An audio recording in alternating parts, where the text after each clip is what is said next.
3월 16일 오늘의 말씀은 누가복음 18장 31절에서 43절입니다.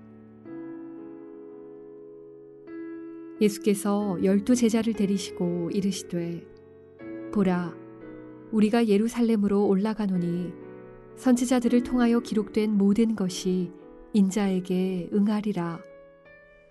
인자가 이방인들에게 넘겨져 희롱을 당하고 능욕을 당하고 침뱉음을 당하겠으며 그들은 채찍질하고 그를 죽일 것이나 그는 3일 만에 살아나리라 하시되 제자들이 이것을 하나도 깨닫지 못하였으니 그 말씀이 감추었으므로 그들이 그 이르신 바를 알지 못하였더라.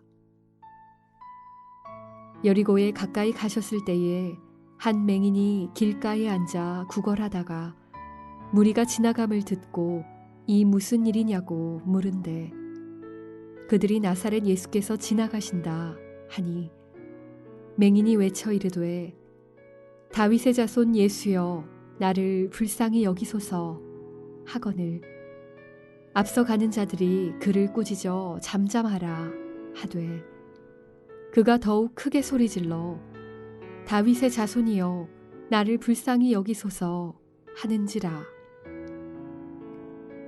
예수께서 머물러 서서 명하여 데려오라 하셨더니 그가 가까이 오매 물어 이르시되 내게 무엇을 하여 주기를 원하느냐.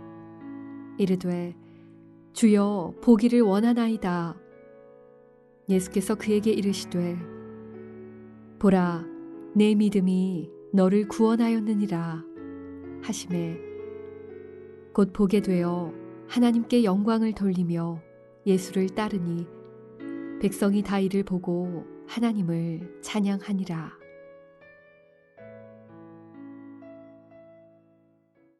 바른 믿음과 절박한 기도로 삶의 장벽을 돌파해 나가는 힘 있는 예수님의 제자로 살아가시기를 축복합니다.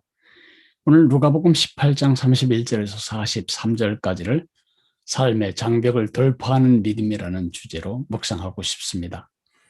그날 그 사건 이전까지 여리고에서 가장 힘든 삶을 산 사람 중에 하나는 바로 길거리에서 구걸하며 살아가던 맹인 거지 그 사람이었을 것입니다. 그 사람 이름을 요한은 바디메오라고 부릅니다. 바디메오는 맹인이었고 할 수 있는 일이라고는 길가에 앉아 지나가는 사람들에게 소리질러 적선을 구하는 것뿐이었습니다. 이런 삶을 살아가던 그 바디메오, 그날 그 사건 이후에는 여리고에서 가장 축복받은 사람이 되었습니다. 그날 여러분이 그날 그때에 그곳을 다스리던 시장의 이름을 아십니까? 그곳에 있던 수많은 부자들의 이름을 여러분이 한 사람이라도 알고 계십니까? 그날 그곳에 있던 유력한 동네 유지들 중에 누구라도 알고 계십니까? 우리가 기억하는 사람은 딱 한 사람, 바디메오뿐입니다. 바디메오가 그가 길가에 앉아 구걸하던 맹인 거지였던 그가 이제는 시력을 얻었고 보게 되었고 귀리를 걷게 되었고 새로운 삶의 비전을 가지고 예수님을 따르게 되었습니다. 그의 삶을 가로막고 있던 이 맹인 상태, 이 삶의 절벽을 돌파할 수 있었던 변수는 무엇일까요? 오늘 본문은 두 가지를 말해주고 있는 것 같습니다. 첫째로는 그의 믿음입니다. 그는 예수님을 바로 믿었습니다. 많은 사람들이 예수님을 병 고쳐주는 사람, 오병이어로 밥 먹여주는 사람, 로마로부터 우리를 해방시켜 줄 수 있는 정치적인 메시아 정도로 알았지만은 소경, 거지, 바디메오는 그 예수님이 구약 전체가 약속한 바로 그 메시아였다는 사실을 믿고 있었습니다. 38절에 그가 소리 지르던 그의 말을 한번 들어보실까요? 다윗의 자손 예수여 나를 불쌍히 여기소서. 다윗의 자손 예수여, 이 말은 예수님이 바로 구약 시대 내내 예언한 바로 그 메시아, 우리식으로 말하면 구세주와 주님이라는 것입니다. 예수님이 얼마나 여러 번 맹인들을 고치고 죽은 자를 살렸습니까? 아마 바디메오는 그 이야기를 들었을 것입니다. 누가복음 4장에서 우리가 이런 기절을 읽었습니다. 예수님이 나사렛 회당에 있었을 때에 회당에서 예수님이 설교하시도록 성경책을 이제 드리는데 그때 이사야서를 선택하게 됩니다. 그리고 그 손에 들려진 이사야의 글을 뒤적거리시다가 어디를 찾으시냐 하면 이렇게 기록된 부분을 찾습니다. 주의 성령이 내게 임하셨으니 이는 가난한 자에게 복음을 전하게 하려고 내게 기름을 부으시고 나를 보내사 포로된 자에게 자유를, 눈먼 자에게 다시 보게 함을 전파하며 눌린 자를 자유롭게 하고 주의 은혜의 해를 전파하게 하려 하심이라. 그리고 모든 사람들이 은혜롭게 그 소망찬 메시지, 예언에 대하여 뭐라고 설교하실까 주목할 때 예수님이 설교를 하셨습니다. 제 표현대로 한다면 두 글자 하셨습니다. 두 단어 하셨습니다. 내가 그다. 그럴 때 나사렛 사람들이 그를 절벽까지 끌고 와서 떨어뜨려 죽여버리려고 했습니다. 그런 이야기를 들었을 바디메오, 눈먼 자를 뜨게 할 수 있다면 그것이 바로 이사야 선지자가 예언한 바로 그 메시아다. 그는 누구의 눈치도 보지 않고 소리 지릅니다. 다윗의 자손 예수여 나를 불쌍히 여기소서. 약속하신 구세주와 주님 저를 불쌍히 여기소서. 예수님을 바로 믿었습니다. 창조주 하나님이시며 이 땅에 와서 우리를 죄에서 구원할 우리의 구세주이며 주님이신 그분을 바로 알아보고 바로 믿었습니다. 두 번째 절박한 기도입니다. 그가 길거리에 앉아서 구걸을 하다가 그날따라 사람들이 부선하게 움직일 뿐만 아니라 발자국 소리가 이상하리만큼 늘어난 것을 듣게 됩니다. 그는 이상한 낌새를 차립니다. 사람들에게 묻습니다. 무슨 일입니까? 나사렛 예수가 지나가신다. 그 이야기를 듣자마자 바디메오는 그 믿음을 입으로 고백합니다. 다윗의 자손 예수여 나를 불쌍히 여기소서. 얼마나 소리를 버럭버럭 질러댔는지, 고래고래 소리를 질러댔는지 사람들이 시끄럽다고 조용히 하라고 그를 꾸짖습니다. 그럴수록 그는 더욱 절박하게 있는 목소리, 전 먹던 힘까지 다 합쳐서 소리를 질러댑니다. 다윗의 자손 예수여 나를 불쌍히 여기소서. 그의 그 절박한 호소는 예수님의 발걸음을 멈추어 세웠습니다. 여기가 참 감동입니다. 예수님이 물으십니다. 내게 무엇을 하여 주기를 원하느냐? 주여 보기를 원하나이다. 네 믿음이 너를 구원하였으니라. 구원하였느니라. 예수님의 발걸음을 멈추어 세운 것은 그의 믿음과 그의 절박한 기도였습니다. 삶의 장벽을 돌파하는 믿음의 두 가지 요소. 첫째는 객관적 요소죠. 예수님을 믿어야 합니다. 우리가 믿는다고 말할 때 그 믿음은 우리의 믿음의 느낌이나 아니면 종교적인 열정을 말하는 것이 아닙니다. 믿음의 초점은, 믿음의 핵심은 대상이 있습니다. 예수님이 누구신가를 바로 알고 그 예수님을 의지하는 것, 그것이 바른 믿음입니다. 하나님이요 구원자이신 그 예수님, 나를 도울 수도 있고 도울 능력도 있는, 도울 사랑과 의지도 있고 도와주실 능력도 있는 그 구원자, 그 주인님, 그 왕, 예수님께 대한 믿음입니다. 두 번째 요소는 주관적인 요소입니다. 간절히 절박하게 기도하는 것입니다. 아니면 말고 한번 해보다가 안 되면 그만. 그런 믿음은 절대로 삶의 절벽을, 장벽을 돌파할 수가 없습니다. 오늘 우리 모두는 각자 다르게 생긴, 다른 높이, 다른 두께의, 그리고 다른 재질의 삶의 장벽들 가지고 있습니다.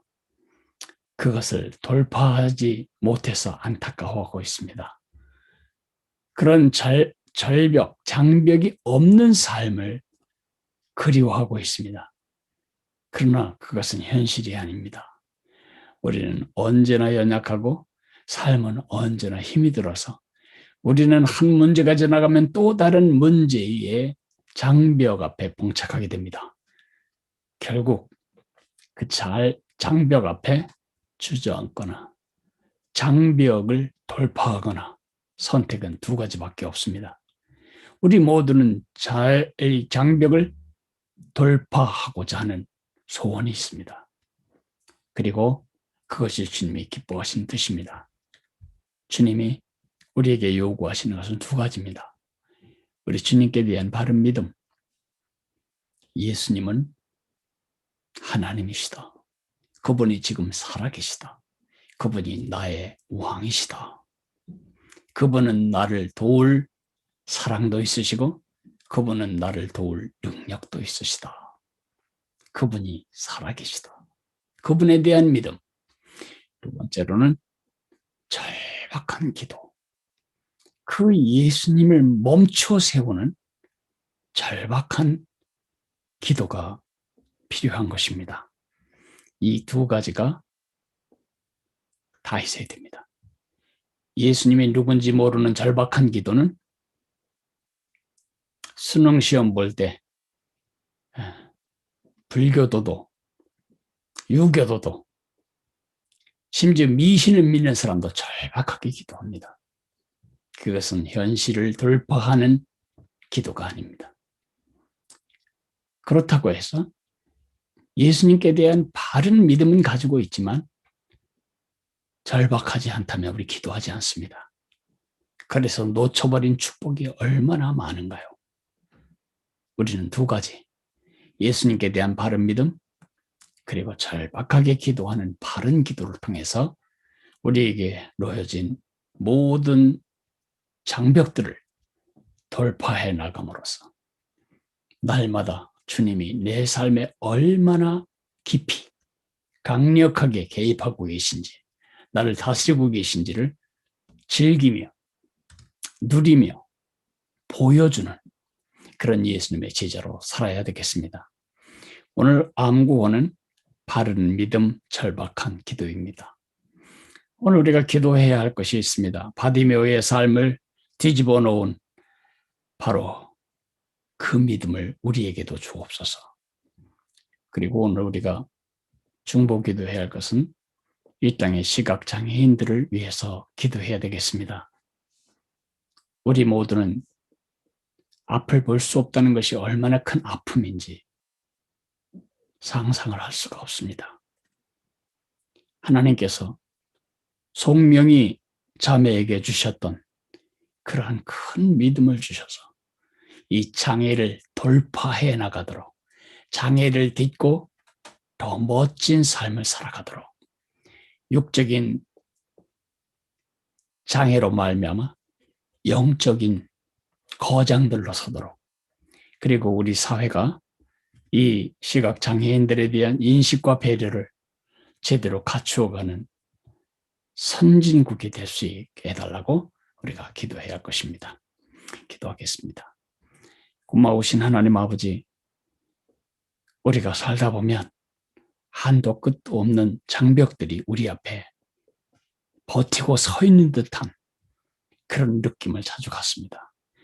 그럴 때마다 주저앉든가 돌파하든가 둘 중에 하나를 해야 되는데, 하나님, 예수님이 우리의 왕이시고 예수님이 우리와 함께 계시다면 예수님과 함께 돌파하지 못할 장벽은 없습니다.